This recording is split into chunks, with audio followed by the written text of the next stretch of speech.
The 6,500 rounds and some change that I ran were all done in daytime, so I wasn't cutting the light on anyway.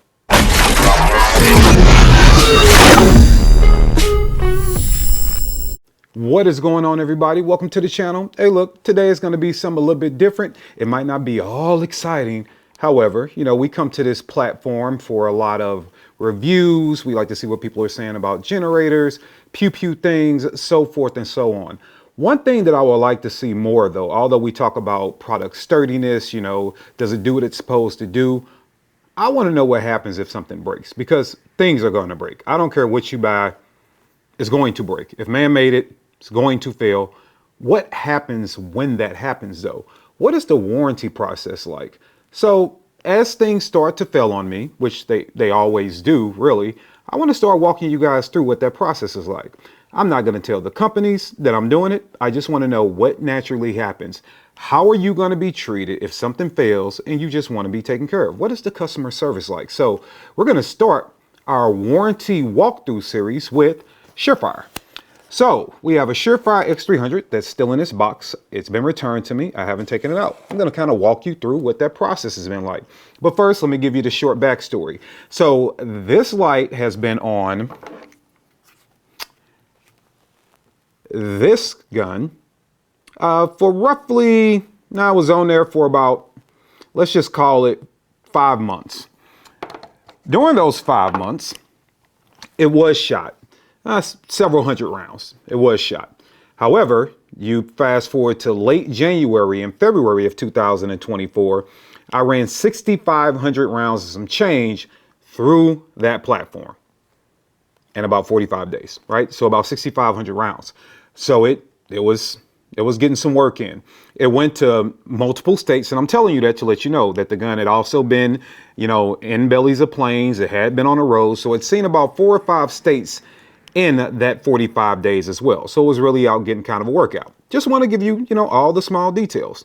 Well, what I noticed is after I was done and I'm kind of going through the gun and checking out how everything held up, it's time for a good deep clean, and we'll talk about how the gun did as far as that goes later. Upon my inspection of all my gear, I noticed that the Surefire was doing a lot of flickering, blinking, and just shutting off. Right. So I'm like, well, this ain't gonna work. So let me try a new battery. I didn't see anything physically wrong with the connectors, anything inside the terminal that I thought would be bad. The head on the device looked fine. So I'm like, all right, let's pop a new battery in it. Same issue. All right, let's get from a different batch of batteries and have somebody else put their eyes on it. Same issue. So I reached out to Surefire, and I believe I reached out to them on April 23rd of 2024. And I'm gonna put that up on the screen now. And so this is just me saying, hey, I do sell Surefire products. I'm a dealer of their products, and I have one that is bad, and I would like to talk about getting it taken care of.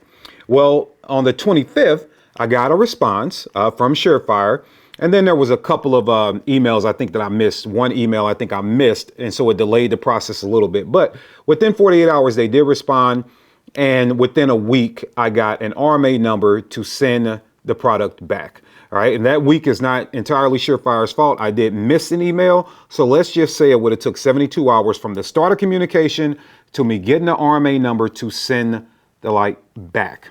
OK, now, the part that stood out to me the most was it could take up to 60 days, 60 days. OK, 2 months to get the light back. Now, for me, OK, cool. I can go pop out another Surefire 300 that I got on another platform, run it in the holster and keep it moving.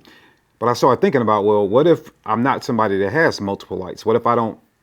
And what if I have a setup that is dependent on the light? So that might be something to consider, guys. I'm going to give you my opinion about the Surefire X300 at the end of the video.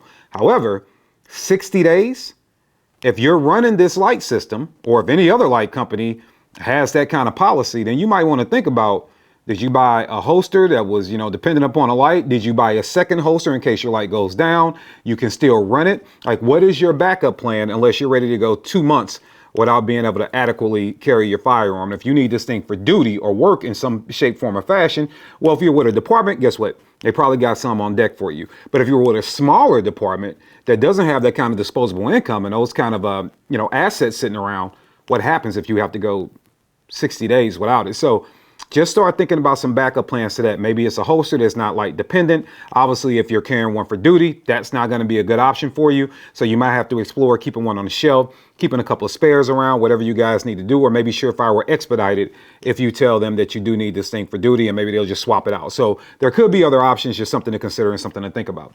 All right. So that being said, let's see. So I'm going to roll in some pictures or some video of what the light looked like before it left. And all that buildup you see is from, you know, close really to about 7,100 rounds. I got to count the rounds that I shot before I went through that tirade of 45 days. So what I'm going to do now is open this thing fresh. I'm going to use this nice little Black Talon 2. Can you see that? Yeah, there we go. I'm going to use this little Black Talon 2 to open the box. I like this. If you are interested in one of these, make sure you check out the pinned comment. So let's open this guy. Let's see. I haven't opened this yet, man. I have not opened this yet. And let's see what we get inside of the box. Damn, that's short. All right. Let's go. Okay. I see some popcorn. All right. Not the edible kind, but, you know, see the little, you can see the little popcorn in there. All right. So let's get that out. Get that on the table here. And let's see. Did I get a new light? Did I get the old light back? Let's see. All right. So I got more. I see the light. I'm going to take that out the plastic in a second. This thing says problem not found. Replace with new battery light. Work fine. Do not mix old and new battery together. I don't know how you mix an old and a new battery together. But I tried all brand new batteries. This is very interesting. And it did take me about, like I said, 45 days to get this back. Now I'm going to once again play the video here for you guys to tell me whether you even believe this is a battery problem or not. However, I found it to be an issue, although myself and another individual went to multiple sources of batteries and put it in. But okay, things happen, man. Let's just see. So, and it's kind of interesting that it would take 45 days to get something back and you couldn't find an issue and you thought it was just a battery, but we shall see. Now they did clean it up nice. All right, so this is the light. All right, so this is my light. Definitely a little beat up, a little abused. This is definitely the light that I sent off for sure. All right, so I didn't get a new light, didn't want a new light, I just wanted mine fixed. Now I'm gonna try to cut it on. All right, that is definitely on and bright. Now compare that to what you see in this video. Definitely did not mix old and new batteries. I know I didn't do that. They cleaned it up. I'm thinking something else must have happened to this.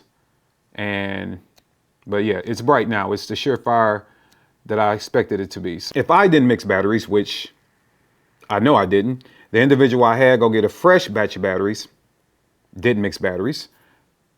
I'm not even sure, and maybe, you know, somebody that knows way more about electronics than I do, if I take a battery that's partially used, say it has 50% of its life left, and I put a battery that has 100% of its life left, will that cause the issues that we saw with the flickering? So I'm not really sure if I am confident in what they said. However, the light works, which is all I really care about. I'll put this thing back on the old Glock 19 here. I will combine these two puppies back together and we will see what happens. Let's put another, I think we got another 3,000 or 4,000 rounds to run within the next couple of months. And so we'll see what happens. But there it is. That's my experience. This one seems to be a big nothing burger. They're telling me don't mix old and new batteries. And the funny thing to me, the 6,500 rounds and some change that I ran were all done in daytime. So I wasn't cutting the light on anyway. So I wasn't really using battery power. Now, is there a parasitic drain? Sure. But should I be able to leave batteries in something for 5-6 months? That's a duty light and not have a problem? I would think so. And I know it was brand spank new batteries in it when I first cracked it and put it on the gun. So I don't know. If you think that I made a mistake, even though I don't know how you make mistakes with batteries, tell me in the comments. Tell me what you think that I should do better. If you've had a similar issue and you got similar feedback from Surefire, let me know.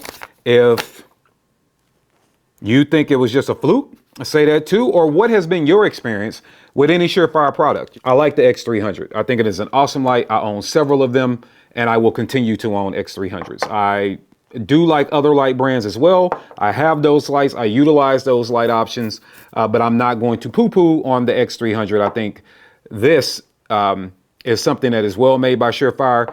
I'm not really a big fan of the Scouts. I find that if you replace those heads that come on those lights with other heads from other manufacturers, you get better performance. So I'm not the biggest fan of the Scout lights. I do like the bodies. Obviously, the bodies allow you to use a lot of different heads on them. And, you know, tape switches and things like that are readily available. But I'm not the biggest fan of the Scouts. But the X300, I am a huge fan of. So I will continue to buy them. But customer service was good. Like, they weren't rude. They weren't, you know, saying you can't send that piece of crap in. They didn't give me a hard time with that. I mean, and this thing was pretty straightforward. They're just telling me don't mix old and new batteries together. I don't know, but I know I didn't actually have the light activated for months. And when I was doing all that running of the gun, it was all in daytime. I had no reason to activate the light. The light wasn't activated during transport because of the way it was secured. It was secured in the Safari Land holster doing transport. So no way it could have been activated then. So I don't know, man. I don't know. All right, I'm gonna put the thing back on the gun and continue to run it. If it flickers again and goes off again, I'm gonna keep these two brand new batteries they put in there. I'm not gonna touch them and we'll see what happens. But share your experience below. Whatever you've been through, you share it below.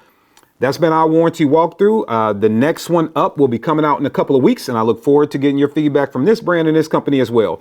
But I just think we should be sharing this kind of information. That being said, if you want a Surefire X300, make sure you check out the pinned comment and you can get one. Might even be a little cost savings down there for you. So make sure you do that, and I will see you guys on the next one, man.